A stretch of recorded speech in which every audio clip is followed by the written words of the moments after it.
കുഞ്ഞമ്മയുടെ വീട്ടിൽ പോയപ്പോഴത്തേക്ക് കുഞ്ഞമ്മയുടെ മോള് വീണാച്ചി ഞങ്ങളെ ചൂണ്ടയിടാൻ വേണ്ടി വിളിച്ചുകൊണ്ട് പോയി. ചൂണ്ടയിടാൻ ചെന്നപ്പോഴത്തേക്ക് അടിപൊളി ഹണ്ടിങ് ഉണ്ടായിരുന്ന 2 ചൂണ്ടയും കയ്യിലെടുത്തുകൊണ്ട് ഡിങ്കും പവിത്രക്കുട്ടിയും കൂടെ മത്സരിച്ച് ചൂണ്ടയിടലായി കേട്ടോ. അടിപൊളി ആംബിയൻസ് ആണ്, കായലോരമാണ് കേട്ടോ. അതേ കണ്ണന് ഫസ്റ്റ് ഒരു മീൻ അടിച്ചിട്ടുണ്ട്. കണ്ണന് മീൻ കിട്ടിയപ്പോഴത്തേക്കും പൊന്നയ്ക്ക് ചൂണ്ട വേണമെന്ന് പറഞ്ഞാൽ ഭയങ്കര വഴക്ക്. പിന്നെ അവിടെ ഇരുന്നൊരു കമ്പ ഒരു വള്ളി കെട്ടി ഞാൻ കൊടുത്തു. അപ്പോഴേക്കും ഡിങ്കുവിന്റെ ചൂണ്ടയിൽ ഒരു അടിപൊളി കരിമീൻ അടിച്ചിട്ടുണ്ട്. അത്യാവശ്യം നല്ലൊരു കരിമീനായിരുന്നു. അങ്ങനെ കുറെ കരിമീനുകളുടെ വേട്ടയായിരുന്നു കേട്ടോ. അങ്ങനെ ഞങ്ങൾ എല്ലാവരും കൂടെ കുറേ നേരം അവിടെ നിന്നൊരു 1/4 മണിക്കൂർ നിന്നപ്പോഴത്തേക്കും അടിപൊളിയായിട്ട് കുറേ കരിമീനുകളെ കിട്ടി. പിന്നെ അവിടെ ഒരു ചൂണ്ടയിടൽ മത്സരം തന്നെയായിരുന്നു കേട്ടോ. അങ്ങനെ പൊന്നായി കുറേ നേരം ക്ഷമ കേട്ടിട്ട് പൊന്നായിക്ക് ചൂണ്ടയിട്ട് മീൻ പിടിക്കണം പറഞ്ഞാൽ ഭയങ്കര ബഹളം വെച്ചപ്പോഴത്തേക്കും കണ്ണൻ്റെ ചൂണ്ടയിൽ ഒരു പള്ളത്തിയെ കിട്ടി കേട്ടോ. അപ്പം അങ്ങനെ കണ്ണൻ്റെ ചൂണ്ടയിൽ കിട്ടിയ പള്ളത്തിയെ കൊണ്ട് പൊന്നായി ഓടി വന്നു.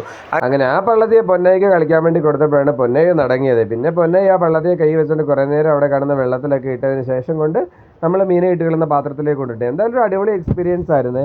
അപ്പോൾ എല്ലാവരും ഒന്ന് ലൈക്ക് ചെയ്തും സബ്സ്ക്രൈബ് ചെയ്തും സപ്പോർട്ട് ചെയ്ത് സഹായിക്കണേ. Thank you for watching. By.